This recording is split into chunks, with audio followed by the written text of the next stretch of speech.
Hello, ladies and gentlemen. Welcome to another episode of the Saturday Morning D&D Show. My name is Jordan, with a silent PH in the middle, and I am joined always by my wonderful co-host, Sir Lucien, over at Sir Lucien Gaming. Say hello.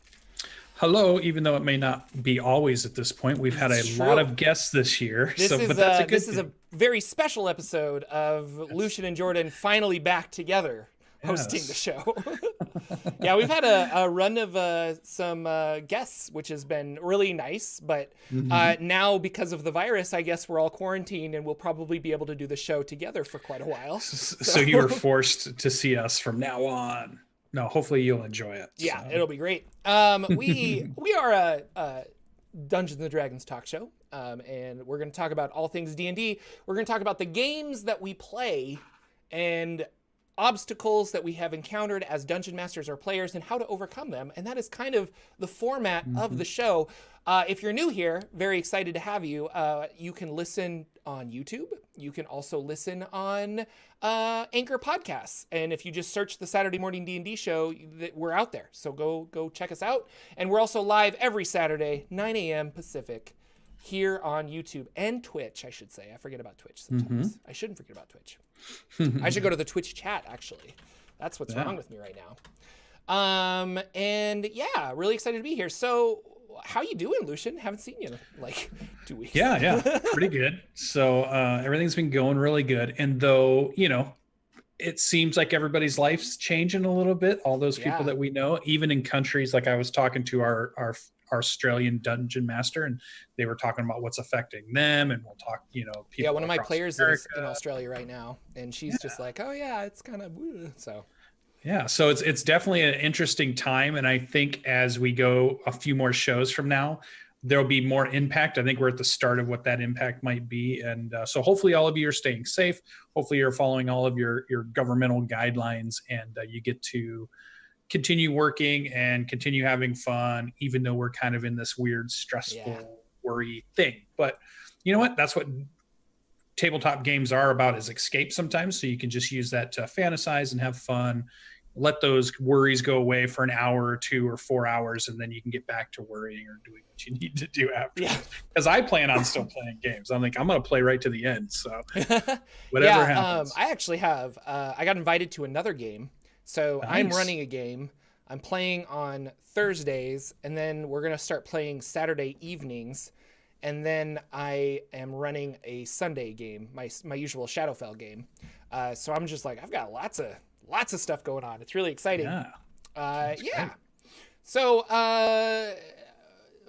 let's recap. We got Baldur's Gate 3 coming out. Yes. We've got Wildemount coming out in literally 3 days, right?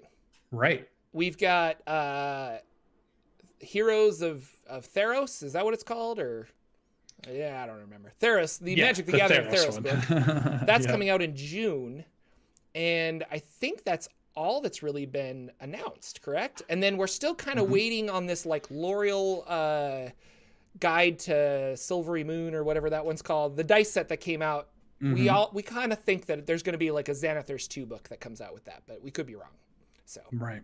Well, with all the UA articles that we've gotten since the end of December, moving into January, we've gotten at least, I want to say 15 to 20 possible subclasses that could pop up somewhere still at this point, because they didn't pop up in Wildemount. I don't think any of the UA articles had to do with the Wildemount stuff.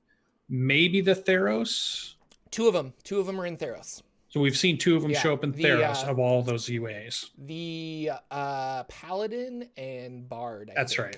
Yeah. That's right. Because it was the Paladin. They changed it from like the Love Paladin to something else, right? Like that was Cleric. That was the Love Domain Cleric. The Paladin was Oath of something. We're really good at this show, guys. Thank you so much for subscribing and all that other stuff. Really excited to have you. D&D experts. D&D experts. We bring you the news. And we prep and we have notes and stuff, and then we don't use them. So it's really awesome. So anyway, we've got new books on the horizon, which is kind of exciting. I don't watch Critical Role like at all, but this new game this new game that I'm starting on Saturday is with Critical Role fans, and we're going to play in Wildemount. and they're really excited about it. And so I was like, okay, I'll give it a shot. I'll see what this is all about. And overall, I think I'm curious. I'm curious to see how that fantasy world differs from other fantasy worlds that I've read about or played in. So it'll be interesting. But I'm going to play a tiefling wizard, and I'm really excited for that. But we'll get into that a little bit later, I suppose. But that's my Wildemount news drop. There were a couple lore you should knows that Dungeons and Dragons posted on their YouTube. One was about the Anauroch Desert. Do you know about the Anauroch Desert? I know a little bit more about it, and I thought this would be a great Forgotten Realms kind of video topic for one of my favorite channels that's out there that talks about Forgotten Realms lore. But yeah, it seemed like a really cool place to maybe explore or learn more about. There's some really cool stuff going on out there. Yeah, so I've done some videos on not the Anauroch Desert specifically, but the history of it. And for those of you who are interested, you can go to my channel and check out some videos. But there was an ancient human magical society called the Netheril, and they got so magically powerful that they learned how to cut mountains, cut the tops off of mountains, invert them, and then they would build cities on these floating mountains. And so they had floating cities all over the Anauroch Desert. And in order to like power some of this stuff, they were using like 10th, 11th level spells. And it was just like, whoa, that doesn't exist in our D&D that we have now. It only goes to 9th. Well, it goes to 9th because they kind of messed it up for everybody else. And there's an evil race called the Farum that were angry at this Netherese empire, and they started draining the life and causing problems. And the Netherese retaliated by also draining life and sucking magical energy. And so this whole area of which is now known as the Anauroch Desert, became a wasteland because of this like magical fighting that they did. And then eventually the Netheril Empire fell, and all of the mountains fell to the earth. And there is just a treasure trove of weird magic and stuff. And it's kind of like, I liked in the video, they were equating it to the Mournland in Eberron. And the Mournland is the epicenter of the magical catastrophe that ended the war in Eberron.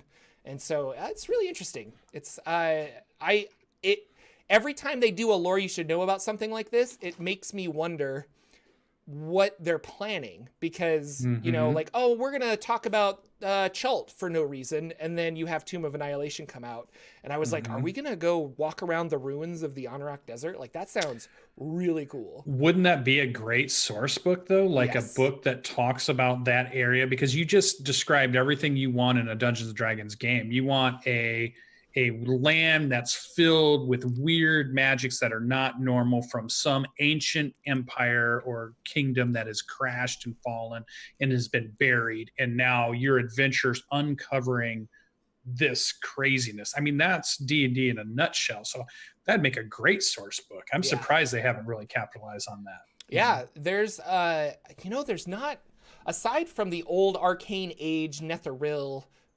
books, there isn't a lot about like modern day Anauroch Desert. So I don't know.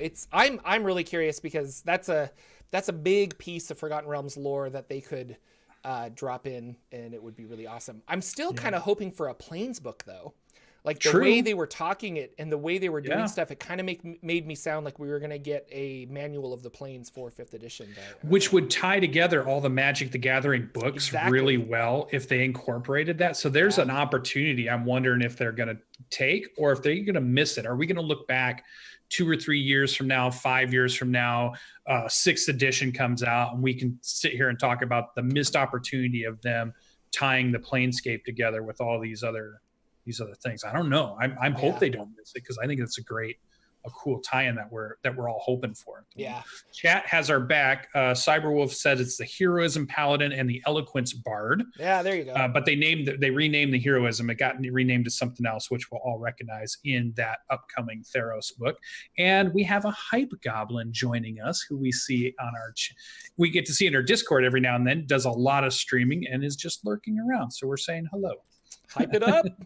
The Hype Goblin. So, but yeah, these lore you should know are really good. I'm enjoying them a lot. So. Yeah, no, I eat them up. I haven't watched the so the other one we got, sorry, was the Gods of Wildemount, and I have not watched that one yet. Did you watch it? I didn't. I just noticed it, and I have not got back to it. It's Chris Perkins talking to us about the gods. But again, I think it's just like you, and it's not a bad thing. It's just I've not been able to devote time to the Critical Role, watching it continuously. I catch an episode here or there every now and then, and I feel still like it's Matt's world. So I feel weird.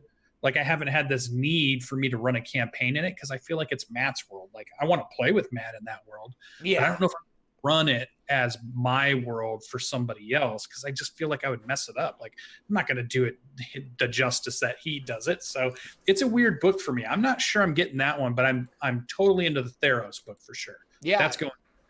No, that's an interesting way to put it, because let's take that idea of like, well, I don't know if I want to play in Matt's world. I want to play with Matt in his world. Yeah. But at the same time, I would love to play in a Forgotten Realms game run by Ed Greenwood, but I also like that I can take the Forgotten Realms and do what I want with it. So I think the fans of Critical Role, running a game, it helps to have that established knowledge of the gods and the locations and areas and things like that. And so it makes sense to me that people are jumping in. As far as like the gods of Wildemount, Matt's really good at, you steal like an artist. And so he took a lot of the open gods, like not the proprietary ones and things like that. And he took them and kind of incorporated them. So there's like the Traveler and Tharsden, and he calls it the Matron of Ravens, but it's the Raven Queen and stuff. And so I'm just kind of looking at the Critical Role fandom wiki right now. And what I like about it is he names them interesting things, like it's not Lolth, it's the Spider Queen. Like all of these deities have titles. The Lord of Hells is Asmodeus. The Platinum Dragon is Bahamut. The Matron of Ravens is the Raven Queen. So it's kind of cool. Like he's putting his spin on it, and we all, like, at this point we know who Vecna is, we know who Lolth is, we know who Tiamat is, but he's putting his own spin on it, and then has some other maybe unique deities that he created himself. So this would actually be a really interesting lore video to do with Wild. And you can grab it from the Teldori book, which they put out. That is on my shelf. I did grab that one, and that might be part of where my hesitancy comes from, because even when I read through that, I still felt like that was Matt's world, and I never really ran. I ran one shot in Teldori, and that was about it, because I went to the far past that he had talked about in a certain chapter. And I'm sure the Wildemount's really going to expand on that. So having those two books means you have two source books that you can really use to run a campaign. And if you're brand new to Dungeons and Dragons, maybe you found Dungeons and Dragons through Critical Role, this is probably the perfect thing for you, because this is what D&D is. This is a world you can latch onto and you already know about. And now you can go and find your friends who've never played. And you're like, hey guys, I want to introduce you to this really cool magical world that I'm really excited about. And here's these books that help me run that game and introduce it to some new players. And that's perfect. I mean, I think that's great. So I think it's going to be a pretty popular book. I think a lot of people are out there. I saw several online campaigns are using Wildemount campaigns, so I know I saw a couple on the D&D channel and the D&D Beyond channel. So there's definitely some people playing in those worlds for sure. So I think it's great. It's got the cool subclasses in it that I could see myself letting in a Forgotten Realms world. The Echo Knight sounded really cool to me. The Dunamancy and Chronomancy or whatever. Stuff. Yeah, that seems really cool, and I think I would let that kind of stuff get into my campaigns at some point for the ones I'm running. So it's interesting. I can't wait to kind of see what it looks like. I'll probably buy it because I collect them and put them on my shelf more than it is I'm going to buy it to run a campaign in it. I definitely will read it cover to cover. I love reading through them because they're normally written in a really thought-provoking way to help you. Even if you don't use the whole book, you might use a piece that you read about in there. You go, oh, you know what? That one thing is really cool. I'm adding that to my Forgotten Realms, or I'm adding that to my, whatever campaign I'm running, my Eberron campaign, or I'm running, whatever it might be. So, yeah, it's, I lost my train of thought. It was something good. It was a good train, but the train is gone. The train is gone. No, it's, I don't know. It's just kind of, it's cool. Like I I think. Oh, Maybe you'll change your mind playing in it. I remember what I was going to say. Okay. I feel kind of the same way about Wildemount that I do about these Magic the Gathering settings. They're interesting. I like reading them. I like seeing what I can steal. I like I don't know, at least the Ravnica one I enjoyed. Will I play a game in Ravnica? No. And then I was like, even to the same point where I'm just like, who runs a Ravnica game? Like nobody, except sponsored games by D&D to promote Ravnica. And then we had Indoor Adventure on last week, and he's just like, I run a Ravnica game, and I know all of this Magic the Gathering lore, and I love that these worlds are combining. So just because it's not for me doesn't mean that it's not for someone. And these are good products. Like Ravnica was a good product, and I bet Wildemount is going to be an awesome product. So yeah, it should be a lot of fun. And it's got 4 authors supporting Matt. So you've got Matt, who everybody has recognized as a wonderful creator, but he's also gathered, 3 other great creators around him. So you've got 4 people really adding into it, and it'll be interesting to read. I think there'll be a lot of cool stuff in there. He doesn't just build kind of whimsical worlds. He builds really intricate things are tied together. There's a lot of underneath stuff that you can fill in, just enough to give you an idea of what's going on, but not enough for you not to fill it in as a dungeon master. So you can go in and say, this is what's happening. Yeah. These are why these factions are fighting. These are where my party might run into some of this stuff. And it'll be interesting.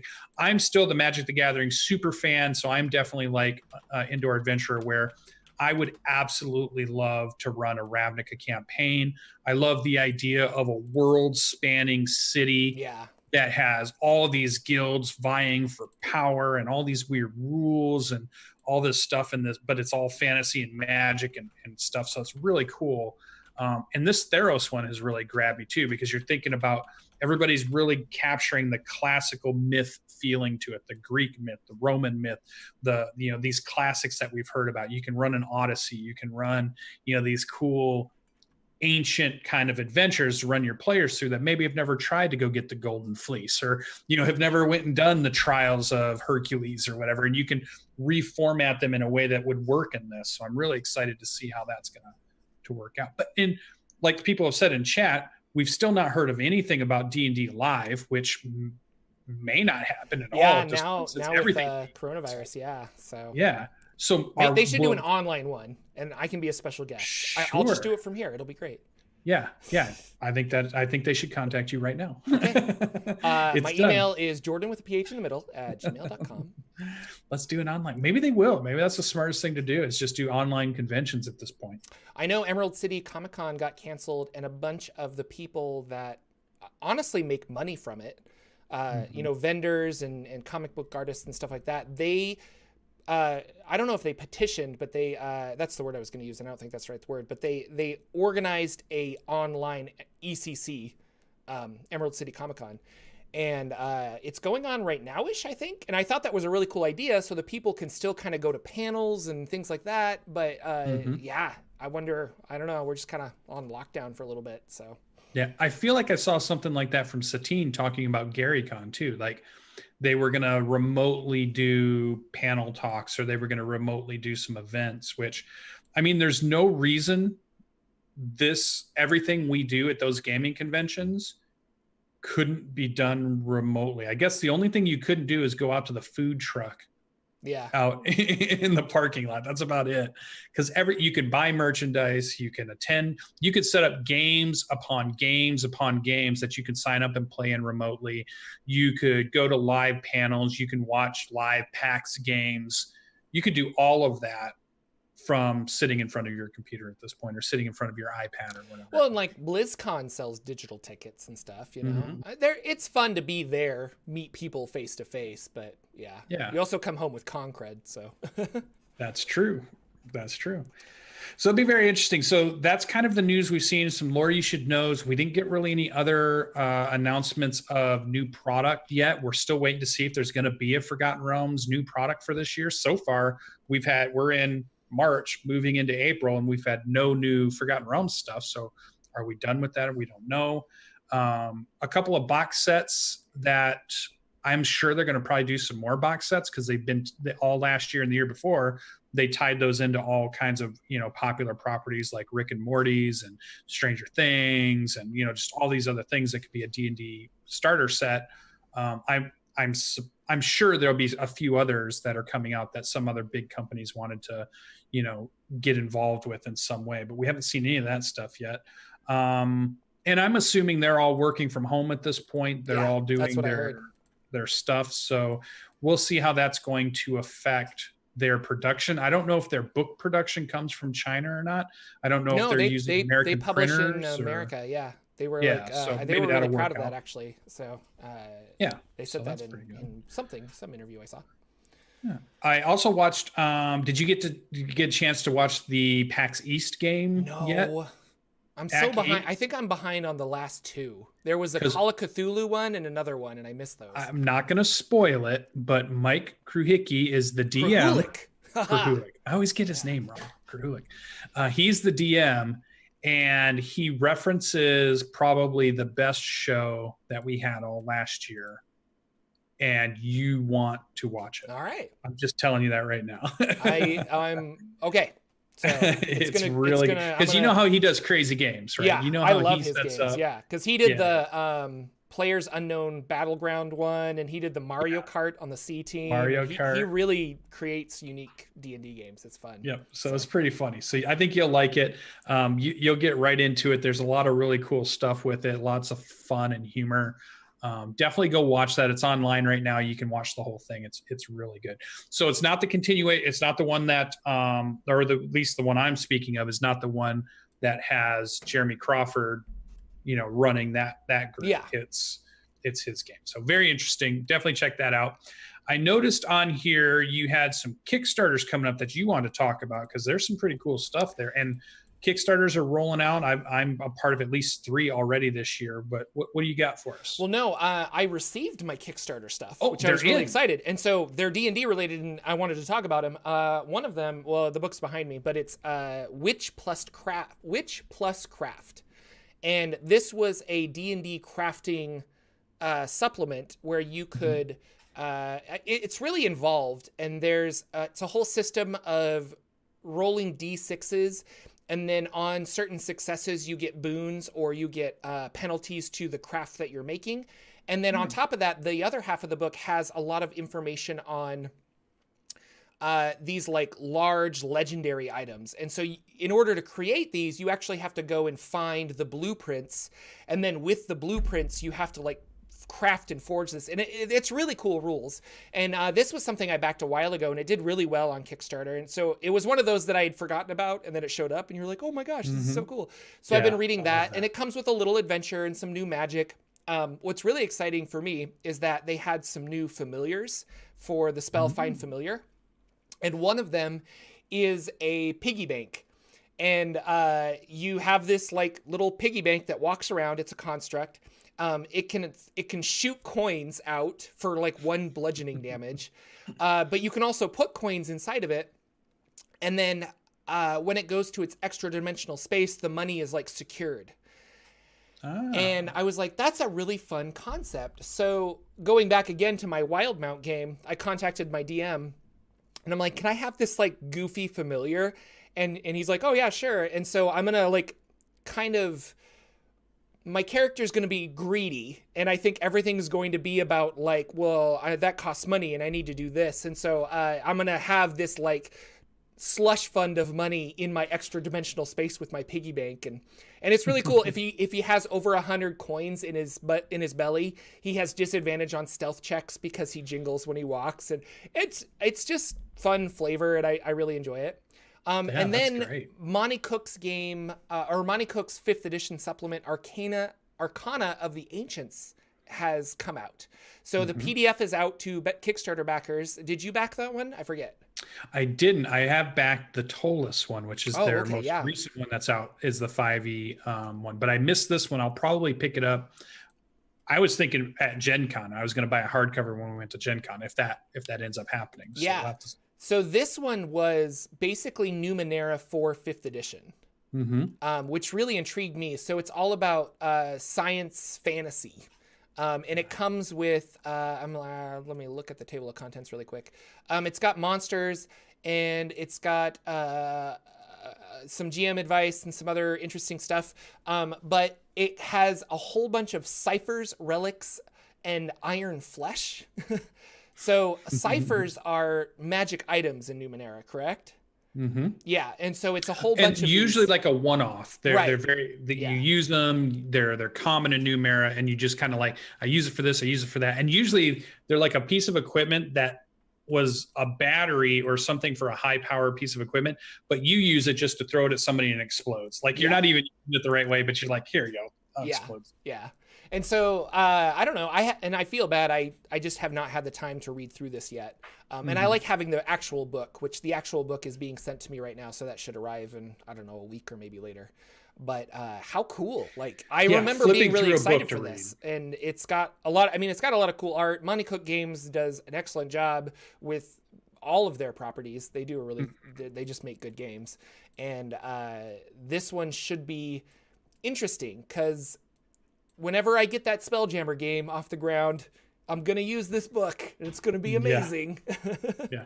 It's great because their quality of writing, artists, editing, layout of books is absolutely on par with Dungeons and Dragons for sure. Like they have high quality products, and it makes sense. I mean, Monte Cook and them come from early Dungeons and Dragons, so it's like they've been in this business for 20, 30 years, maybe more. I don't know how long they've been writing, but it's been a very long time, and they're very professional, and I love their stuff. Numenera is such a good setting. Yeah.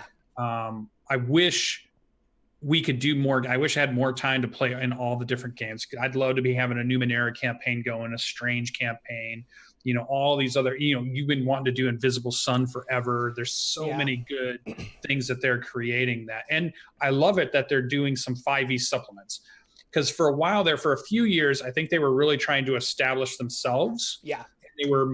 They had created 3rd edition and 4th edition Dungeons and Dragons stuff. They were creators. They were the people on the ground doing that, but they distanced themselves a little bit to get their products off the ground, which makes total sense. But I'm glad they're back to saying, hey, you know what? We know this is popular.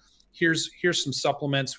Here's what, you know, some stuff we like to add to our campaigns or our stuff that we did. And I love that. Well, and this is perfect. Like Arcana of the Ancients, you take that, you read it, you're into 5th edition D&D, and you're like, this is really cool.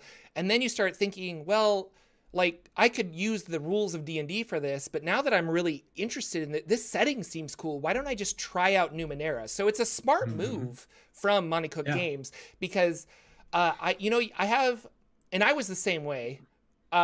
You kind of get in this mindset where you're like, well, but I play D&D, and it's like, well, you could play other RPGs, and you're like, yeah, but I mean that's kind of my thing, is I play D&D.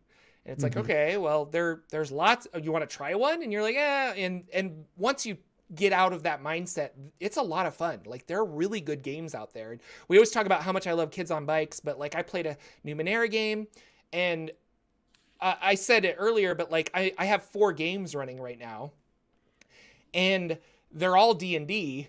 And I keep saying like, well, whenever my Sunday game gets a nice finish, I'm gonna be like, guys, we've been playing D&D for so long. Like, do you want to try Invisible Sun? I really want to run an Invisible Sun game. And my ideal schedule would be like maybe 1 to 2 games of D&D, but actually playing in or running some other RPGs as well, which might get a little confusing. It's you know, because you forget about mechanics or something, but like it's fun. Yeah. It's a lot of fun. So yeah, those are cool. We saw that my Kickstarters that came in were superhero Kickstarters, because I'm a sucker for a great superhero TTRPG, but that's cool. And I know there's some really good ones out there that are just starting, some that are just about to finish up, some that are just over. I was even Matt Colville's newest book. You can still do a late pledge to that. Yeah. So there's lots of good Kickstarters out there. I love the surprise of a new Kickstarter that I totally forgot that I Kickstarted a year and a half ago or 2 years ago, shows up at my doorstep, and it's like opening a Christmas present. Oh, look at this. This is so cool. So that's really cool. There was a really good, I wanted to point this out. I really felt like there was a really good video by Colville this week called Running the Game. He does a lot of running the game for you Dungeon Masters that are out there. Someone who's inspired me, definitely the top inspiration for me to start being a Dungeon Master was him and Adam Colville. Adam Coble. and he put out one about. We should just merge them. Adam Colville. I think it should be. Yeah, the two of them just like Dragon Ball Z fuse or something. Yeah. And it was about having many fail states and never falling into the trap of giving your players or making them roll the dice when they can't succeed, or you don't want them to fail. Like, never put in something where you're like, okay, you're climbing this cliff, and if you make this roll, you make it. If you make this roll, you die. That's never a choice you want to put in your game like that, because the dice are going to let you down at some point. And he explains it in a much more eloquent way. He uses some really good examples that even me, I feel like I'm an experienced dungeon master or game master, whatever term you like to use. I still felt like I learned a lot. And if you're brand new to running games, this is a great video to listen to and think about how you're framing scenes, how you're framing challenges, how you're framing things that are not combat related. Because in a lot of our games, we might go through, let's say we got a 4-hour session, and maybe half of it's combat stuff, and those are pretty structured rules. And as long as you know what they're doing, it's not too bad. But it's the other part of that, 2 hours that you're running, you might not feel like you're as strong in framing that the correct way. And I feel like this video is a really good way to get your mind in the right frame of mind to be able to explain that to your players. So if you haven't watched it, check it out. It's number 88. The mini fail states at Matt Colville's channel is really good for any dungeon master to take a look at. Yeah. I'm excited to watch it. I have not watched it yet. So I always get excited about new map videos because they're not few and far between, but like he's running a company, and I think he's just like, we don't need to do weekly videos. We need to do videos that are like meaningful and thought out. And so even though the quantity has gone down, the quality has gone way up, and Matt's doing really good videos. So. So that's about it for news. I didn't think we got too much more, but if anything pops up, there wasn't a lot on Twitter going on. I think all of the regular world events have kind of has been what's in the news and videos and Twitterverse and all that. So we're all just kind of, but as we see stuff pop up or more things happen, we'll definitely bring them to the show, whether it's this show or next show or whenever our next show will be every Saturday. I don't see us not running a Saturday show at this point. But that leads us to one of my favorites, and I had a big thing here, but I'm glad Jordan has his here. Bardic Inspiration. We're gonna play a little animation, a little cool thing's gonna happen. But what was Jordan's? I noticed Jordan's on here. I love what he's listed here because I just finished it and I really liked it. Go ahead. Yeah, so I also just finished this TV show, Netflix show, Lock and Key, which is a little too high school drama, teeny bopper kind of coronavirus. No, high school bopper, teeny bopper kind of thing, which is usually not something I'm super interested in. Like it kind of felt like a CW show in a way, but it's a really awesome premise, and apparently it's a comic series, and I want to read the comics now. But Lock and Key is a family that comes to this magical house called the Lock House or Key House, and they are the Lock family. And the little boy starts finding these magical keys that do interesting stuff. And it got me thinking about wild stuff. Yeah, like you put one in the back of your head, and you can literally walk through a door and see your internal thoughts. Or you put a key. They have something called the Anywhere key that you can put in a door and open to anywhere you've been previously, kind of a thing. So they're just interesting, and it makes me think about Dungeons and Dragons and how not necessarily, like, it would be easy to put a magical item that is this, like a key that does X, Y, and Z, but it got me thinking of like a class. Like, what if you had like a key master class that you had to forge these magical keys, and then you could use them and give them to other party members if you wanted, or something like that.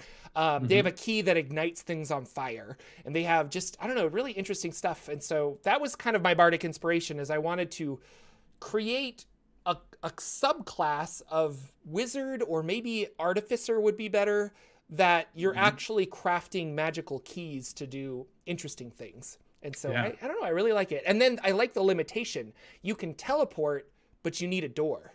You can open a portal to another world, but you need a mirror. So you need these physical objects, and you can't just do this in the middle of the forest, Right.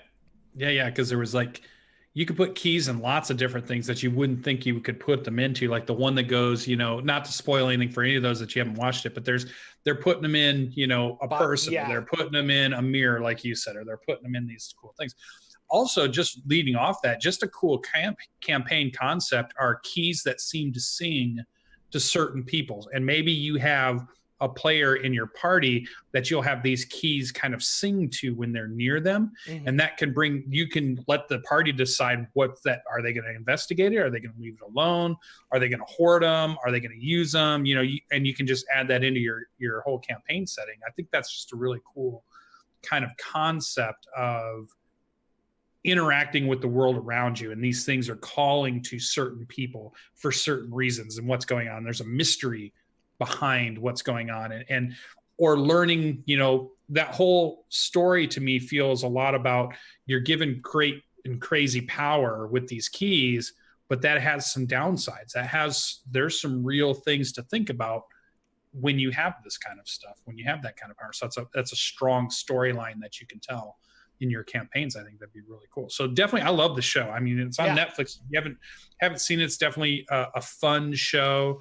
It's a little bit dark at places, but then there's some real good humor and fun in it too. I enjoyed it a lot. I'm hoping that, I don't know do you think we'll see another season? Probably. I do, but it wasn't as wildly popular as other ones. So, but I feel overall we'll see another season. Skull Dixon points out in chat that it was written by Joe Hill, the original comic, who is Stephen King's son. And he writes really interesting stuff. Cool. He did Horns, which was Daniel Radcliffe was in that movie. That was a novel that they turned into a movie. But he's just a creative mind. So I hope there's another season because I'm not spoiling anything, but it did feel like we tried to wrap it up as quick as possible in the last 2 episodes. And I was like, oh, it's over. Like, okay. I kind of was hoping I thought this was going to be like 15 to 17 episodes, but it was 10. Yeah. So it was an interesting wrap up, but there's a lot to explore there. So I hope they do more. And yeah, it's kind of interesting. But what is the bardic inspiration for Lucien? Yeah, so for mine, I think I wanted to dive into a tie-in a little bit to obviously what's going on. And so the easy low-hanging fruit would be Lucien to say, hey, let's talk about a campaign where a virus is going around or people have to deal with that. And I think that's maybe where people's minds go. But what I wanted to do instead of a campaign inspiration was to inspire you that at this time that you can run or start a new campaign and you can do it remotely. And I know me and Jordan are very familiar with being able to play games online, but that's not the norm for everybody. I think if we were to take some type of poll of how games are played, I'm still guessing at this point that more games are played at a table with a group of friends than there are being played online, though there are a lot of online games going on. I think there's just lots of people getting together. So for those of you that are running games, don't feel like something like this is stopping you from playing those games. I think there are a lot of really good online resources, and I encourage you to check them out. My favorite and the one I recommend all the time is Roll20, but it's not because we're sponsored, even though we would love to be sponsored. But it's just the one that I enjoyed and I felt like was the easiest to get going quickly. Now, I know lots of other people like Fantasy Grounds. There's a new one out there called Astral. There's you can find a few more here or there. I know some people use the board game simulator to do this. All of those are fine. Tabletop simulator, yeah. Tabletop simulator. All of those are cool, whichever one you want to get into, but check them out. If you're somebody out there that's been playing a game and all your friends come over, and that's great, but now everybody's deciding to stay home. Nobody wants to, get anybody else sick. It's just as a precaution. Check out some of these online resources and play these games online, because I think you'll find not only can you still play with your friends, you can play with friends that maybe don't live in your area anymore if you haven't done that. My dungeon master right now on Tuesday night is an Australian, and he runs a fantastic game for me, and there's no way that would ever happen if we didn't have an online way to play these games. I've got to play with Indoor Adventurer, who lives across the country, LB Hackemup, who lives in my town, though we see each other rarely. I still get to play games with her when we can and our schedules meet up, and I get to play games with Jordan, who lives across the country from me. So these are all really cool things. So don't feel down. I wanted to use my bardic inspiration to encourage you to go out and find those online resources that you can play these games with your friends and your family and your coworkers that are across the country, or just anybody. You can meet random people on the Roll20 forums and play with people you've never met before, and they might become some of your best friends if you get in a game you're interested in. It's not just Dungeons and Dragons. You can get in Dungeon World games. You can get in Pathfinder 2 games if that's what you're really into. Starfinder. If you want to play Numenera, you can find Invisible Sun games. You can find all this stuff that's out there. So I got invited to a Savage Worlds game recently that I might be playing in I'm thinking it might be a Monday night, where we're still working out schedules. So I might get to play in that system here pretty soon too. So don't let that go by. Don't let I realize we're in a serious kind of time, but you can also, your game playing, you can work around it. There's ways to continue to still do it and have that fun. And tell us about it in our comments. Tell us how you're going to do it. Tell us what tools you love to use, which ones work for you, and maybe make some guides for those people, all these brand new people that are going to be coming into it. I mean, I'm imagining Jordan's channel is going to get flooded because there's all these people that are home now. They're kind of bored. They hear about Forgotten Realms. They're like, I want to go find out about this Forgotten Realms thing. So they're going to go, so just encourage that to everybody out there. And that's what I wanted to use my Bardic inspiration, was to go find those remote tools and use them to keep running your campaigns, or start a new one and invite some people to it. And maybe that's just a high point in people's day, that they get to role play some games, even though we're all sitting at home and, self-quarantining or whatever you might be doing at this point. So, yeah. Specifically, I've used Fantasy Grounds, and I've used another one that I can't remember, but Roll20, I wanted to point out, has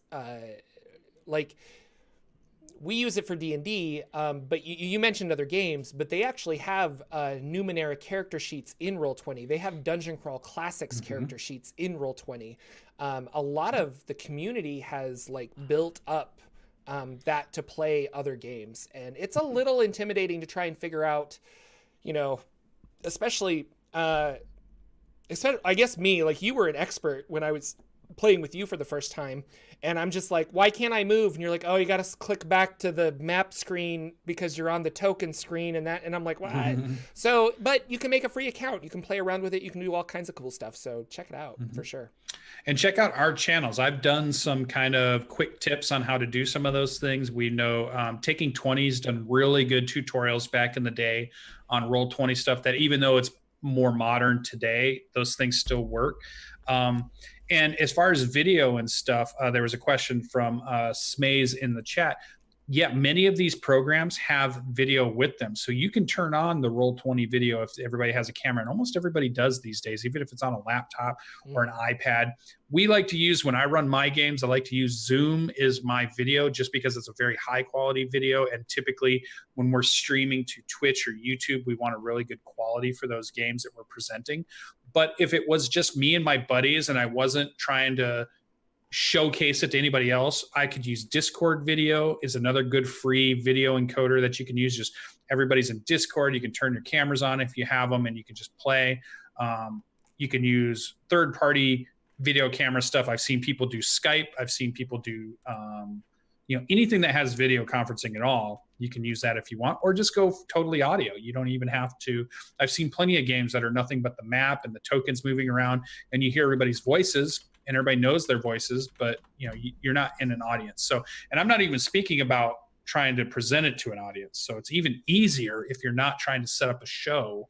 You're just trying to play with your friends, on a Tuesday night or whatever it might be. So definitely check into it. If you ever have questions, I'm absolutely willing to help, and I have helped new dungeon masters get this set up and running, and I'm willing to help and answer your questions if you want to get up for Roll20.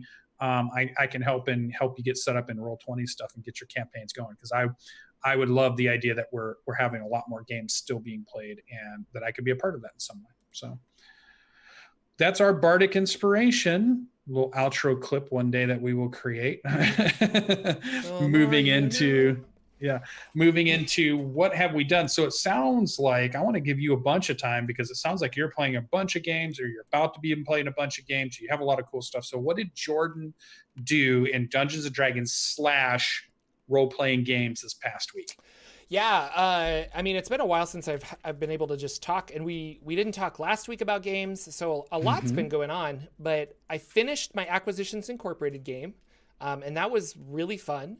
The final battle fight was had fun little twists to it. We were trying to figure it out, like a puzzle within the battle, and I like things like that, so that was really fun.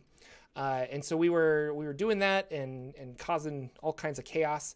And I'm a little sad. I liked that character a whole bunch. Maybe we'll revisit them at some point, but it is kind of like, like Espen the Fire Sorcerer is gone.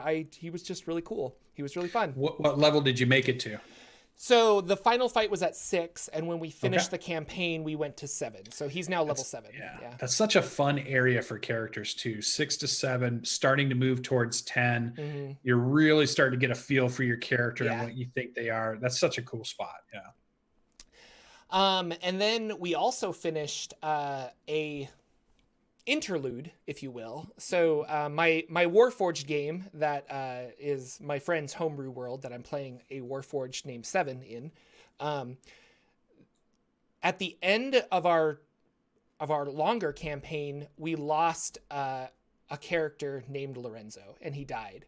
But he died under like some mysterious circumstances, and so our DM Nathan made a like three shot, basically like a 3-session game called The Search for Lorenzo, where we would go to his body got sucked into the Void Realm, so we went to the Void Realm and it was really weird, interesting stuff. Like there was just obsidian monsters and just weird things like that.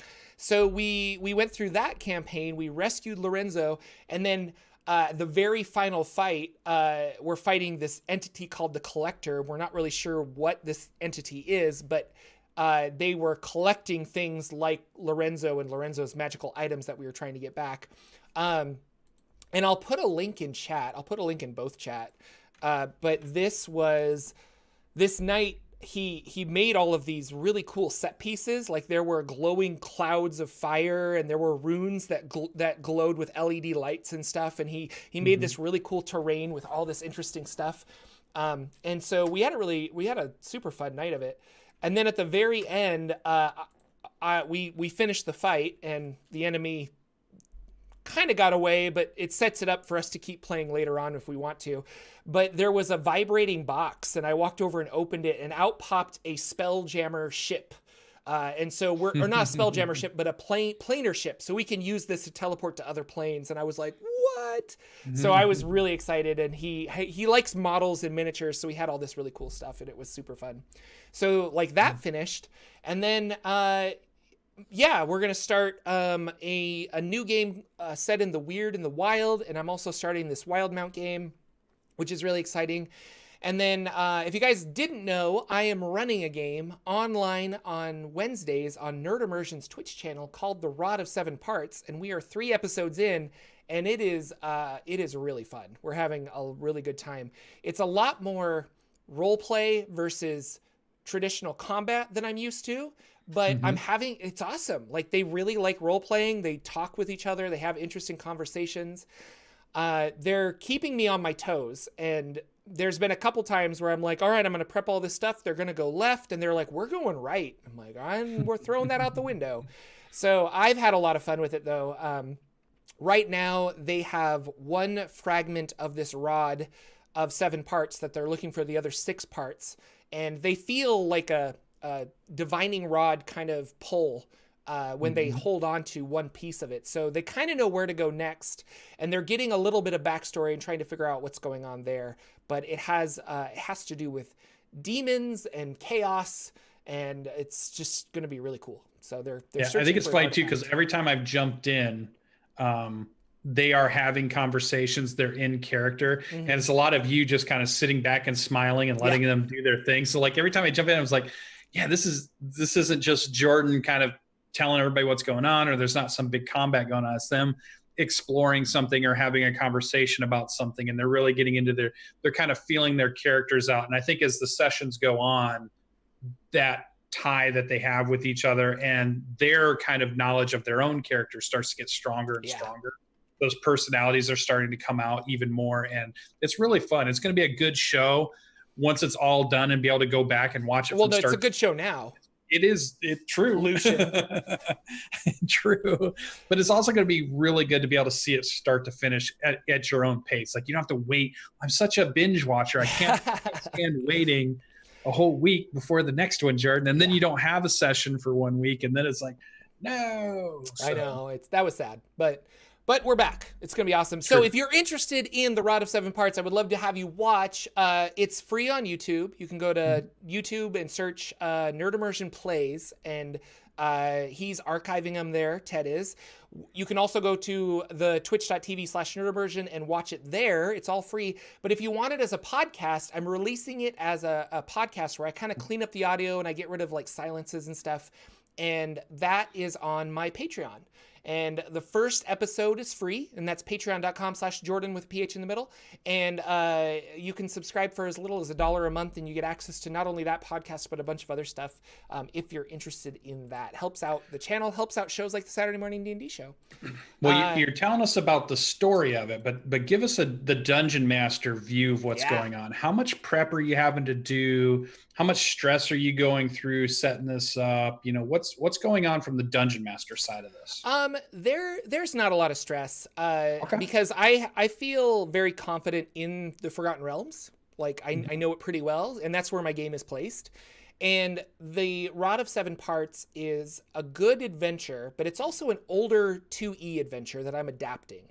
And so the way I look at it is I really have a skeleton of what needs to happen, and then I can fill in anything else I want.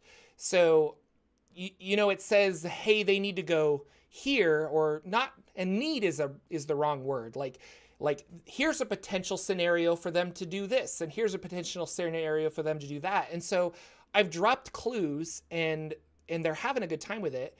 And so it's I don't know. I don't want to say the game runs itself, but it kind of feels like it runs itself at this point.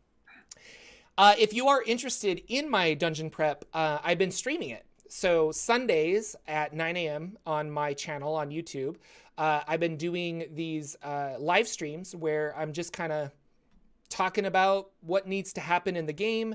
I go through what happened, and then I go through, here are the mistakes Jordan made, or the holes I dug myself, basically. And then I figure out, how do I get out of these holes? What are potential things to do?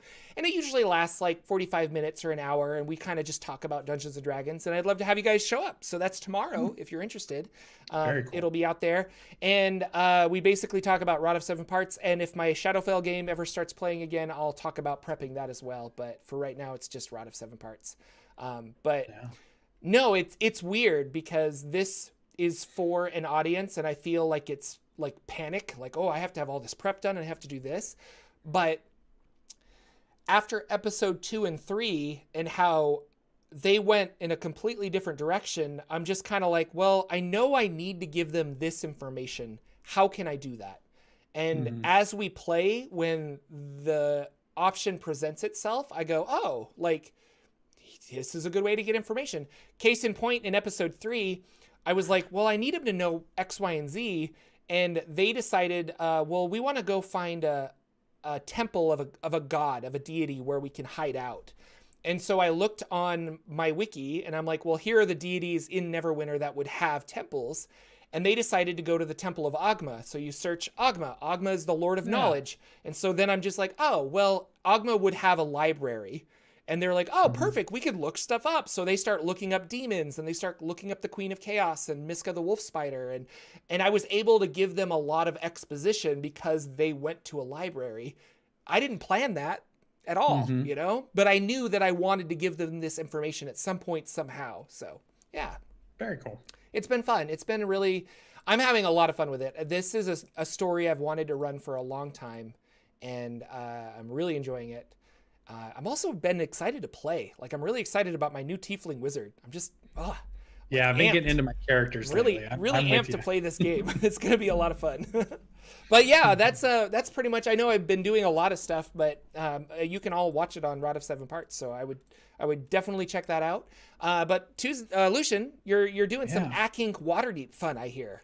So how's that? So I'm like playing 2 campaigns in one, which is awesome. It's like they're mashed together because we're playing Waterdeep Dragon Heist, after we got done playing our Tomb of Annihilation, which was a fantastic campaign. I loved it. We got new characters. We're starting from scratch, and it's been really cool. But he combined at the same time that we finally got a piece of property or land, which happens in, I know it's a little bit of a spoiler, Waterdeep, added in Omen Drawn, sending us a message about joining AC Inc. So it kind of all got put together. Mm-hmm. What's fun about that is there's only two of us in the group that have ever watched AC Inc. stuff. So two of us are like super over the top excited. The other three that are playing, they're like, okay, we see these guys are excited for some reason. Yeah. We're going to play along with it yet, but we don't know why they're so super excited about this. You know, it was just like, oh, we're loving it. And we've had some really funny conversations about what type of business we would want to run. We've had some really good character interactions. We got a really funny party that has a lot of weird tension in it. Mm-hmm. And that we've almost fought each other several times already, but in a fun way. And I think it's fun because the players are really diving into their character roles, and there's tension within the group, and we're not doing it to take away from the game. We're doing it to add to the game, right? So it's not players who don't like each other, and that sometimes bleeds into a game, which that can sometimes derail a campaign. I've been in a few of those, but mm-hmm. These are just like, our characters are weird and they don't mesh together very well, and we're role playing it out to see how fun that is. So it's been really, and we're on Discord day after day after day, typing in what our characters are saying to each other, what our characters are doing. That's how invested everybody's been in the campaign. Mm-hmm. So it's been really fun. We've only been about 3 to 4 episodes in. We had one of those combats where the dungeon master sends something really strong at the players mm-hmm. to try to punch them a little bit, but then the idea is it's supposed to get away. Mm-hmm. But then, like every good party does, they foil the DM plans and we kill it before it can get away. And he's like, no, you guys forget are about supposed to do hold that. Monster, and you're like, dang it. Yeah. So we were able to stop the thing from happening. He's like, now I don't know what to do because that wasn't supposed to happen. This thing was supposed to get away. And so we'll see how he handles that. And I love hearing that from a dungeon master's perspective as a player, because it just reminds me that my players are always foiling whatever I thought I was going to have happen, or I thought, oh, this is the way it's going to go, and then they just do something totally crazy and I had no plan for that at all. Mm-hmm. So it's really fun to see it from both sides, and I think that's always a good way. The best way to practice being a dungeon master is to be a player at first, because you just play games, but pay attention to what your dungeon master is doing and how they're maneuvering the situations, how they're maneuvering the other players. Even though you're still having fun and thinking about your character, you can learn a lot from the person too before you jump in and take the role yourself. I think my new job is very intensive because I'm learning a brand new comprehensive software, and it's taking my brain power. So the last thing I wanted to do is it's not the last thing I want to do. I really want to be able to grab some books off my shelf and learn some of the other new game systems.